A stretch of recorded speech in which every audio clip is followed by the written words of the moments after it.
రోగుల పట్ల బాధ్యతగా వ్యవహరిస్తూ మెరుగైన వైద్యం అందించాలని, ప్రభుత్వ ఆసుపత్రికి ప్రభుత్వానికి చెడ్డ పేరు తెచ్చేలా వ్యవహరించొద్దని వైద్యులకి ఆసుపత్రి సిబ్బందికి ఎమ్మెల్యే ఇంటూరి నాగేశ్వరరావు సూచించారు. కందుకూరు పట్టణంలోని ప్రభుత్వ ఏరియా వైద్యశాలని శుక్రవారం ఎమ్మెల్యే సందర్శించారు. ఆసుపత్రిలోని అన్ని విభాగాల్ని క్షుణ్ణంగా పరిశీలించి వివరాలు తెలుసుకున్నారు. రోగుల వద్దకు వెళ్లి వారికి అందుతున్న సౌకర్యాలు, చికిత్స గురించి ఆరా తీశారు. అలాగే ఇన్పేషెంట్లకి అందిస్తున్న ఆహారం నాణ్యతగా ఉందా లేదా అని ప్రత్యేకంగా అడిగి తెలుసుకున్నారు. అనంతరం ఆసుపత్రి సూపరింటెండెంట్ ఇంద్రాణి, డాక్టర్లు, ఇతర సిబ్బందితో సమావేశమయ్యారు. ఈ సందర్భంగా ఎమ్మెల్యే మాట్లాడుతూ సమయపాలన పాటించాలని డాక్టర్లు చెప్పారు. రోగులకి సరిపడా మందులు ఎల్లప్పుడూ అందుబాటులో ఉంచుకోవాలని, ఆసుపత్రిలోనే ఎక్కువ కాన్పులు జరిగేలా చూడాలని చెప్పారు. అందుబాటులో ఉన్న అధునాతన పరికరాలు సక్రమంగా ఉపయోగించి రోగులకి మెరుగైన వైద్య సేవలు అందించాలన్నారు. శానిటేషన్, త్రాగునీరు విషయంలో ప్రత్యేక శ్రద్ధ తీసుకోవాలని ఎమ్మెల్యే సూచించారు. ఆసుపత్రిలో తగినంత మంది డాక్టర్లు, సిబ్బంది లేరన్న విషయం తనకు తెలుసని, వైద్య పరికరాల కొరత కూడా ఉందని, వీటిపై వెంటనే సంబంధిత శాఖ మంత్రితో మాట్లాడి త్వరలోనే సమస్యలు పరిష్కరిస్తామని తెలిపారు. ఈ కార్యక్రమంలో పట్టణ టీడీపీ అధ్యక్షులు దామ మల్లేశ్వరరావు, కందుకూరు మండల పార్టీ అధ్యక్షులు నార్నే రోషయ్య, పార్టీ నాయకులు చిలకపాటి మధు, చెదలవాడ కొండయ్య, బెజవాడ ప్రసాద్, షేక్ రాఫీ, పలువురు నాయకులు పాల్గొన్నారు.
ఇది వాడే రోజు క్లాస్ టెస్ట్ చూసుకుంటే ప్లాస్టిక్ కాకుండా వాటిని మనం స్టెరిలైజ్ చేస్తూ బయట టెక్నిక్స్ పెడితే క్లాస్ టెస్ట్ ప్లాస్టిక్ అయితే క్లాస్ టెస్ట్ స్టెరిలైజ్ చేసుకోవాలి.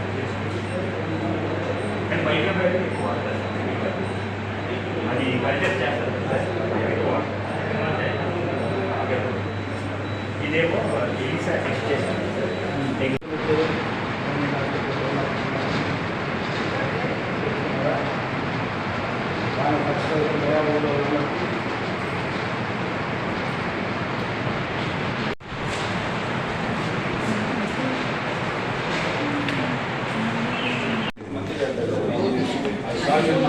మామూలుగా ఈ సాల్ట్ వాటర్ ఏరియాలో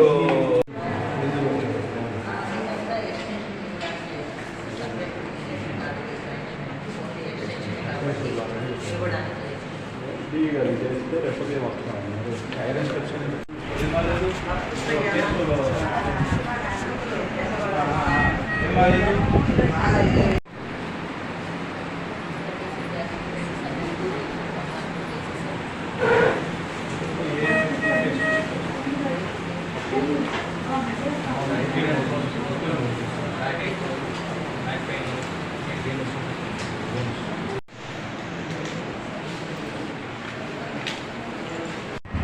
ఎక్కడి నుంచి నీళ్ళు వస్తాయి అక్కడ ఊళ్ళో నీళ్ళు